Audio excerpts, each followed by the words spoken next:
Not all superheroes wear capes. Unai Emery's message to the rest of the Premier League has been very clear. We want to win every match that we are facing.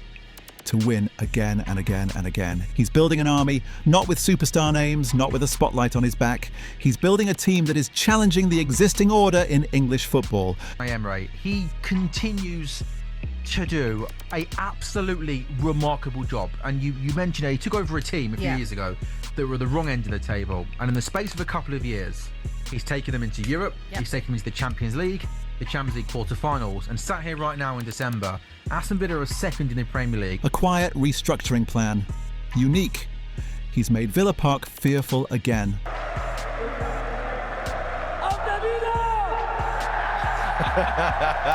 But all of this still doesn't tell the full story, and so it begs one question. How has Unai Emery turned Aston Villa into a top team? And what's the one thing that guarantees Aston Villa will continually improve under Emery? This season should have been a disaster. 0 wins in 6 matches, 3 points from the opening 5 games. Add this to Aston Villa having an average age of 27.4 years, the joint oldest in the Premier League with Fulham, and Emery and his men were in trouble. The danger wasn't just on the pitch, it actually started it. You see, Aston Villa had a horrible transfer window by their standards, and this in turn affected the team. They failed to land any of their major transfer targets. Even the outgoings were very uncertain. Jacob Ramsey was sold to Newcastle United in a deal that angered Villa fans, but that was because they had no choice. Emery and Villa had to sell Ramsey to become PSR compliant. Emi Martinez didn't leave the club, meaning the actual goalkeeper target, Mark Flecken, ended up joining Bayer Leverkusen instead of Villa. By the time transfer deadline day had arrived, Villa made 2 loan moves they didn't really need: Harvey Elliott from Liverpool and Jadon Sancho from Manchester United. This added to signing Victor Lindelof on a free transfer after the Swede left Manchester United in the summer.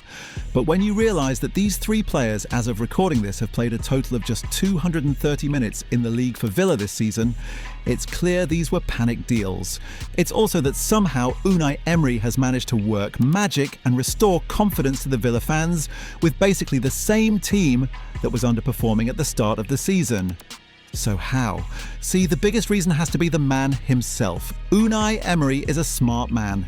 He immediately understood the situation. When we are performing, when we are collectively competing like we are doing, of course we can feel confidence and we can feel strong in our structure, and individuals as well, they can feel. He knew the problem wasn't necessarily with the players or the tactics, and that's the biggest problem in today's game. A lot of managers would buckle and try to change systems under pressure.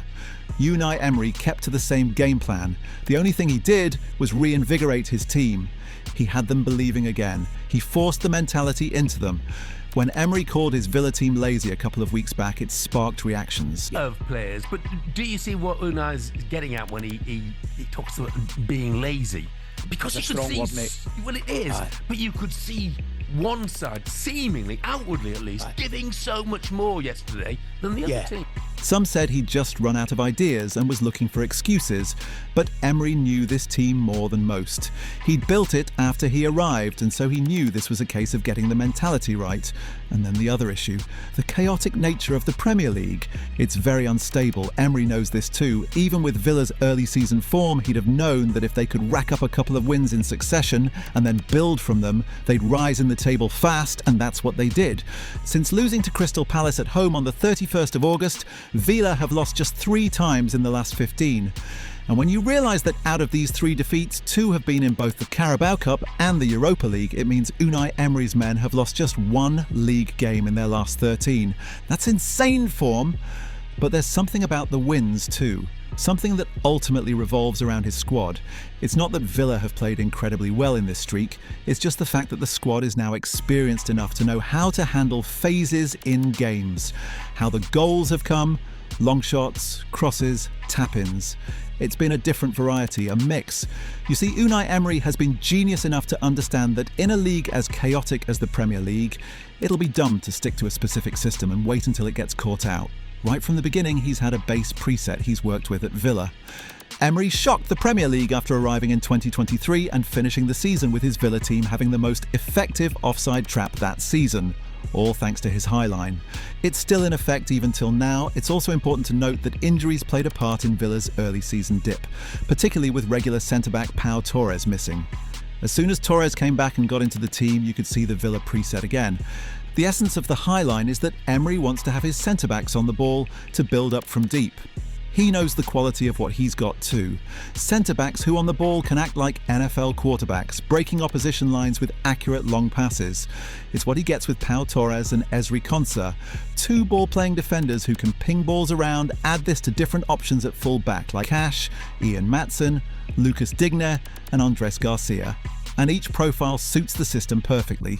Midfield has always been a very important area for Unai Emery, but it's not for the reasons you think. Most teams want to dominate the middle of the pitch to maintain possession. Villa doesn't just want to dominate, they're obsessed with it. In terms of the possession numbers, Villa currently rank 7th in the Premier League for the most average possession per 90 with 53.3%.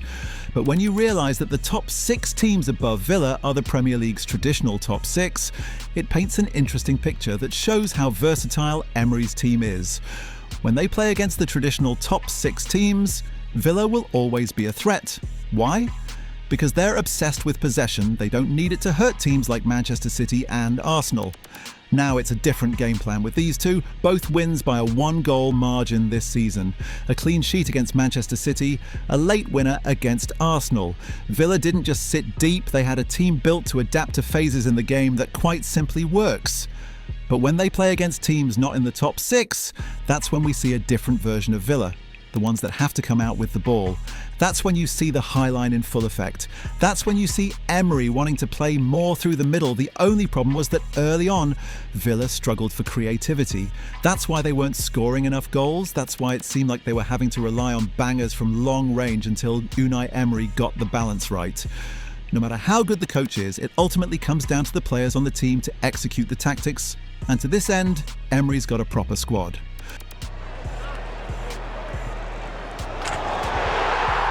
Morgan Rogers has once again been a standout this season. He's been Villa's best player, the creative spark, the engine room. Truth is, he has been for years. The running stride he's got, the ability to keep the ball under pressure, add all of this to his very impressive technique on the ball, and he's a baller, Emery's technician.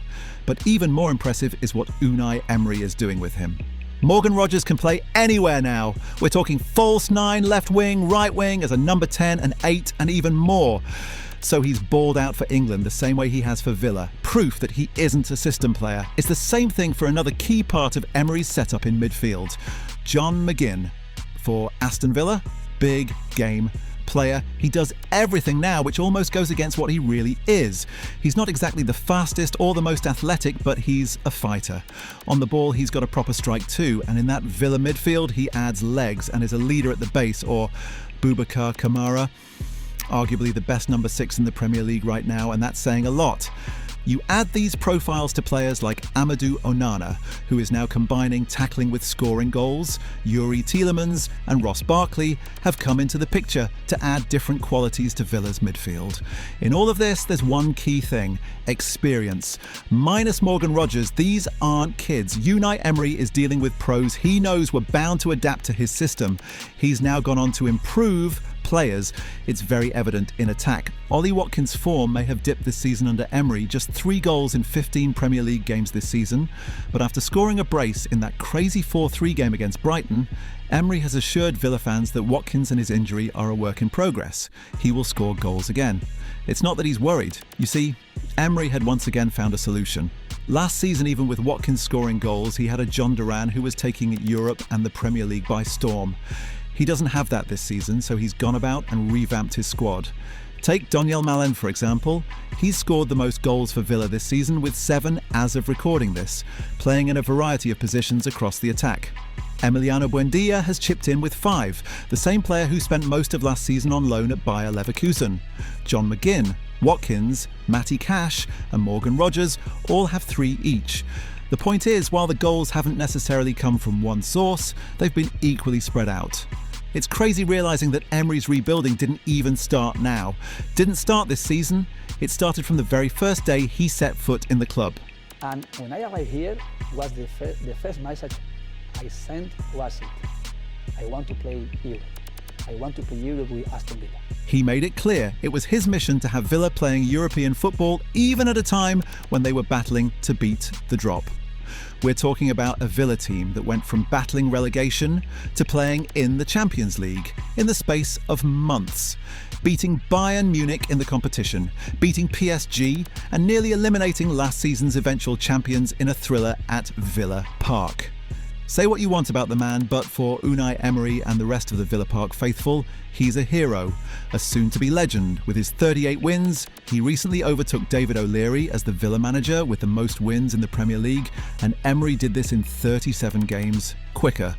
He's got Villa on track to qualify as favourites out of the Europa League group stage phase and go far in a competition he's 4 times the most successful manager in the competition. Unai Emery is no joke. He's made Villa Park his home now. His mission? To reset the existing order in the Premier League. Now the question is, do you think Villa can maintain this level throughout the season in both the Premier League and the Europa League? Should Villa Park fans be hoping for a trophy? Let me know in the comments. If you enjoyed this video, don't forget to like, subscribe to the channel and hit the notification bell for more content on world football.